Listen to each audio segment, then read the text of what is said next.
आज हम अपने संस्कृत का टॉपिक पढ़ेंगे प्रश्न निर्माण।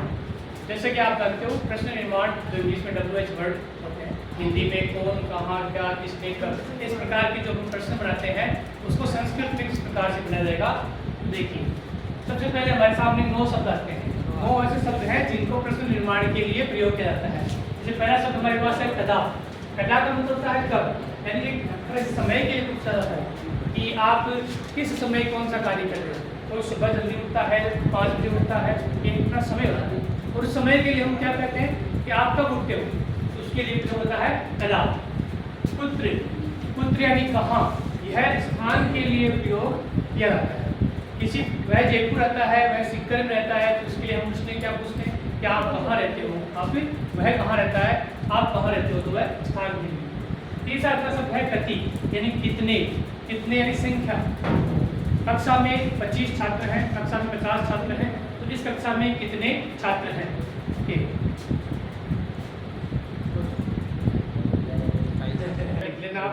हाँ, तो हम पढ़ रहे थे कति। कति यानी कितने, जो संख्या के लिए प्रयोग किया जाता है कि यहाँ पर छात्रों की संख्या जैसे 50 है, इस कक्षा में 50 छात्र हैं, तो यहाँ पर कितने छात्र हैं, कितने के लिए कति। उत्तर है जो कि पुत्र से मिलता जुलता है। उदय का मतलब होता है कहाँ से। गंगा अगर हिमालय से निकलती है, छात्र विद्यालय से जाता है, तो छात्र कहाँ से जाता है, उसके लिए उदय है। किमर्थम, किमर्थम यानी किस प्रकार या किस लिए, सॉरी किमर्थम यानी किस लिए या किस कारण से। जैसे छात्र पढ़ने के लिए विद्यालय जाता है, तो वह किस लिए विद्यालय जाता है, किस कारण से विद्यालय जाता है। कथम, कथम वेरी इंपॉर्टेंट है। कथम का मतलब किस प्रकार, यानी क्रिया विशेषण। देखो विशेषण क्या होता है, जो संज्ञा और सर्वनाम विशेषता बताता है वो विशेषण कहलाता है, लेकिन क्रिया विशेषण अलग है। क्रिया विशेषण जो क्रिया की विशेषता प्रकट करता है उसे हम क्रिया विशेषण कहते हैं। और क्रिया विशेषण में भी जो रीतिवाचक क्रिया विशेषण होता है वो हम यहाँ कथम के रूप में पढ़ेंगे। जैसे वह तेज दौड़ता है, वह धीरे धीरे चलता है, तो उसके चलने की और दौड़ने की विशेषता प्रकट हो रही है, तो ऐसी कंडीशन में कथम का प्रयोग किया जाएगा। कीदृश है, कीदृशी और कीदृशम, ये 3 विशेषण शब्द होते हैं।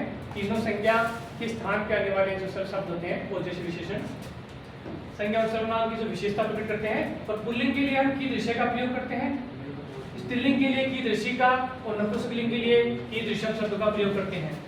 अब हम देखते हैं एग्जाम्पल्स।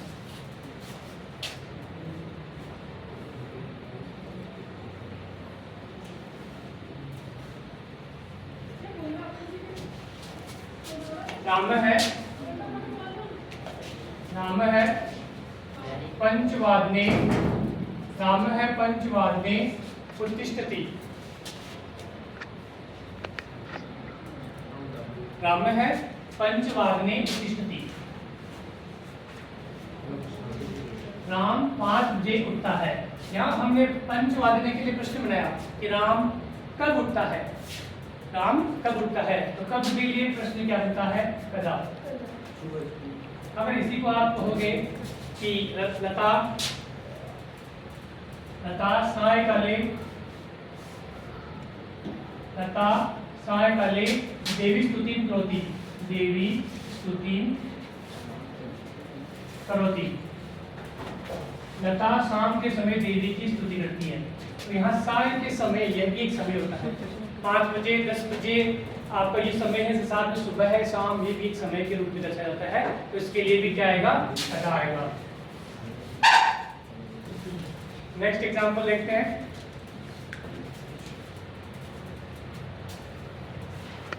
अगला एग्जांपल देखेंगे।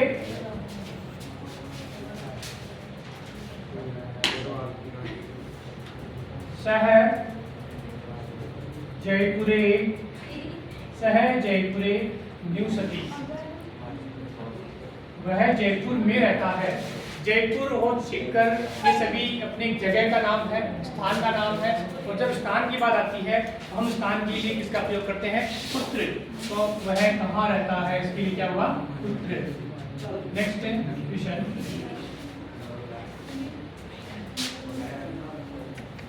अधुना अहम, अधुना अहम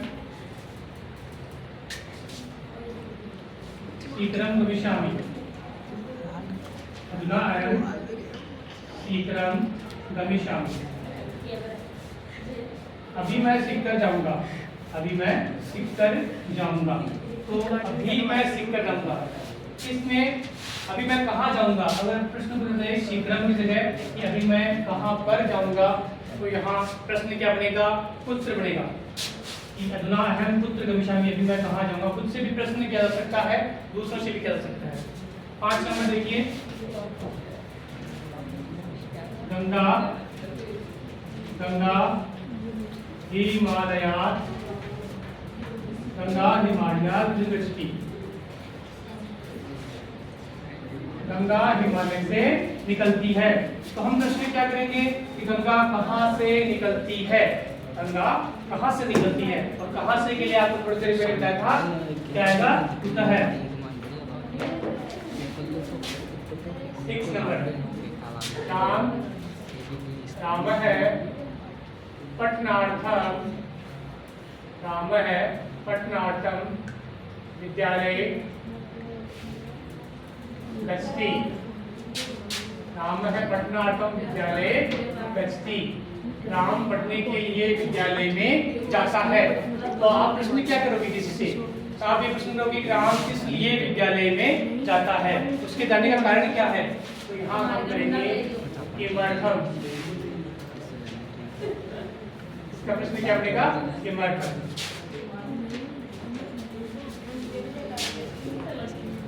अगला प्रश्न देखिए, स गायक है उच्चे गायती, उच्चे गायती मतलब वह गायक जो है उच्चे स्वर में गाता है, वह गायक उच्चे स्वर में गाता है। इसको आप जब प्रश्न बनाओगे तो वह गायक किस प्रकार से गाता है, किस तरीके से गाता है, क्योंकि उसे गाने की विशेषता प्रकट हो रही है कि गाना क्रिया होती है और क्रिया की विशेषता प्रकट हो रही है उच्च स्वर में गाना। तो जब क्रिया की विशेषता प्रकट होती है तो क्रिया विशेषण होता है, और क्रिया विशेषण के लिए हमेशा कथन का प्रयोग किया जाता है कि वह गायक किस प्रकार से गाता है। कथन, जलम या फिर आप कह सकते हो नदी, नदी जलम,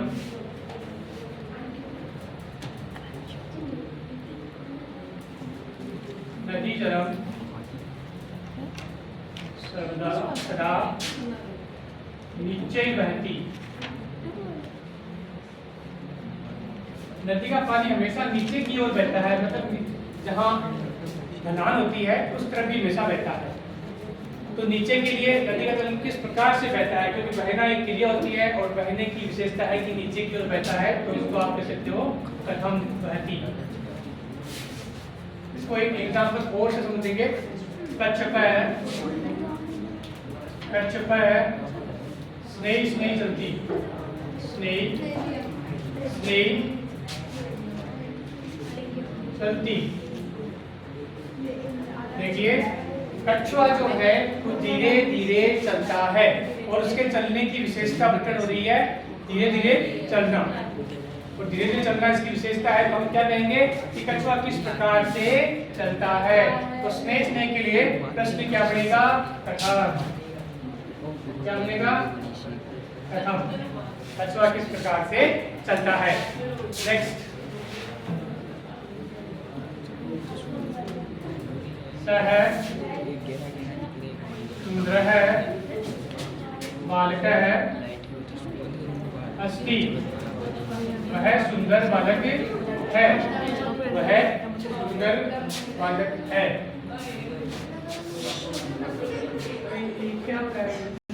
देखो वह सुंदर है बालक अस्ति, बालक शब्द है एक संज्ञा शब्द है, और जब संज्ञा की विशेषता प्रकट होती है तो वहाँ विशेषण होता है। आपको मैंने बताया कि विशेषण के लिए कीदृश, कीदृशी और कीदृशम इस प्रकार से 3 शब्द आते हैं। तो यहाँ बालक शब्द है अपना पुल्लिंग के अंदर है, और पुल्लिंग के अंदर एक वचन में है, तो इसका जो विशेषण शब्द सुंदर होना इसका है वो भी पुल्लिंग का एक वचन आएगा, और पुल्लिंग का आएगा सुंदर है।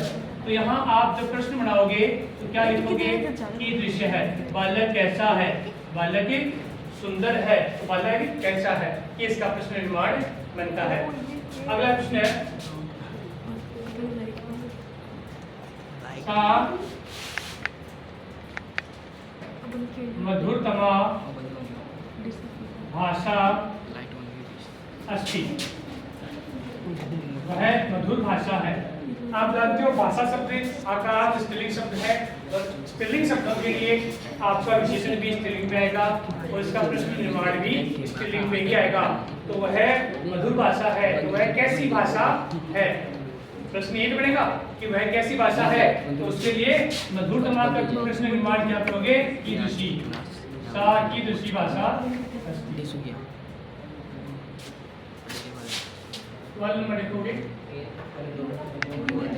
तत् मधुरम फलम अस्ति, तत् मधुरम फलम अस्ति, वह मीठा फल है, वह मीठा फल है। और आप जानते हो फल शब्द हमेशा नपुंसकलिंग के लिए यूज होता है। फलम फले फलानी, फलम फले फलानी। तो फल कैसा है, उसका मीठा होना उसकी विशेषता है।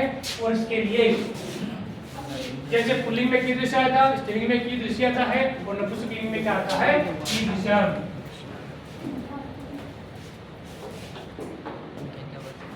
इस प्रकार से अपने जो 9 वर्ड हैं वो सारे यूज हो गए हैं। अब हम लास्ट जो 10वां पॉइंट होता है उसके बारे में बात करेंगे।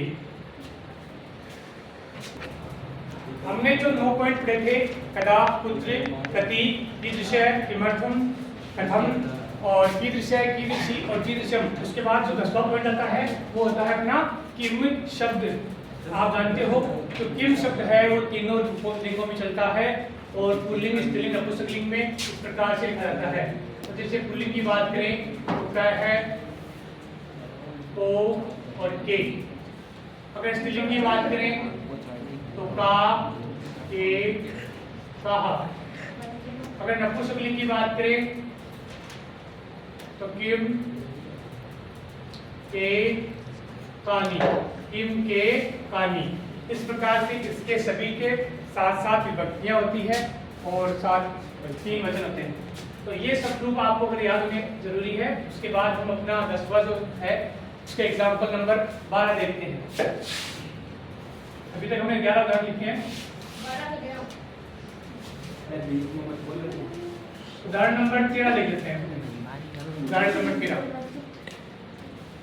सबसे पहले लिखा है बालक है क्रीडति, बालक है क्रीडति, बालक खेलता है। तो हम प्रश्न क्या करेंगे? हमारा वाक्य है कि बालक खेलता है, तो कौन खेलता है? हम प्रश्न ये करेंगे कि कौन खेलता है। अब आप देखोगे कि बालक शब्द है वो पुल्लिंग का है, एक वचन है, तो अपना प्रश्न निर्माण का भी किम शब्द का पुल्लिंग का एक वचन आएगा। और किम शब्द पुल्लिंग के वचन में क्या होता है? क्या है? अब आपको मैं एक चीज बताऊं पहले, जो है को और के, इनका हिंदी मीन्स क्या रहेगा? तो किम शब्द का एक्चुअली क्या मतलब होता है? क्या, कौन, क्या, कौन और किसने। इसके एक्चुअली 3 मतलब होते हैं। जब इसके द्विवचन में जाएंगे तो ये क्या शब्द सिर्फ एक वचन के लिए रहता है, इसलिए द्विवचन में क्या रहेगा? कौन दोनों और कौन सभी। और इसमें कौन, किन दोनों ने और किन सभी ने, ये इनके इंडियन रहेंगे। जब आप इसके एक वचन में आओगे तो इसका मतलब भी क्या होगा? क्या, कौन, किसने। इसका मतलब भी क्या था? क्या, कौन, किसने। और इसका मतलब भी क्या, कौन, किसने। यानी हिंदी में इस तीनों का एक ही रहेगा, लेकिन लिंग के हिसाब से अपने को ये अलग लिखना पड़ेगा।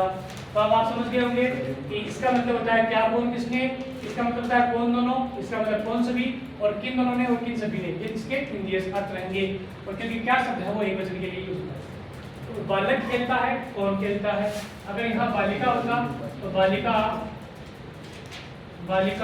नृत्यति, बालिका नाचती है। तो कौन नाचती है, कौन नाचती है। इसके लिए आपका प्रश्न क्या बनेगा? का नृत्यति। नेक्स्ट एग्जाम्पल,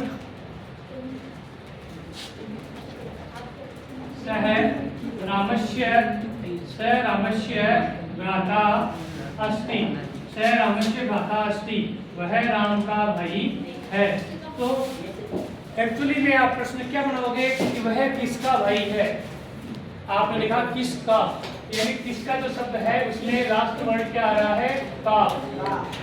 तो मैंने कहा कि का, के और की, इन सभी तीनों वर्ण जो यूज होते हैं वो षष्ठी के एकवचन, द्विवचन और बहुवचन में प्रयोग होते हैं। आप कर्ता ने कर्म को कर्ण से संप्रदान के लिए अपदान से अलग करने के अर्थ में, संबंध का अर्थ में कार्य की आता है। और जब ये नाम किसी वर्ण में आ रहे हैं वो षष्ठी विभक्ति का है। यहाँ राम शब्द है, उसका षष्ठी एकवचन होता है रामश्य। तो आप उस हिसाब से भी कर सकते हो, इसके हिंदी में इसके अकॉर्डिंग भी कर सकते हो। देखो वह राम का भाई है, तो वह किसका भाई है, तो इसके लिए क्या बनेगा, कश्यप। जब आप पुल्लिंग से लिखते हो कै को के, कम को कान, के कदम कई, कसमे कदम के वे, कस्मात कदम के वे, कश्य कयो केशाम। तो आपने लिखा कि षष्ठी के एकवचन आता है कश्य, कयो और केशाम। तो किसका भाई है, इसके लिए उसमें क्या बनेगा, कश्य। कश्य प्राताष्टी। और अपना लास्ट आज का एग्जाम्पल हो रहा है 16 नंबर।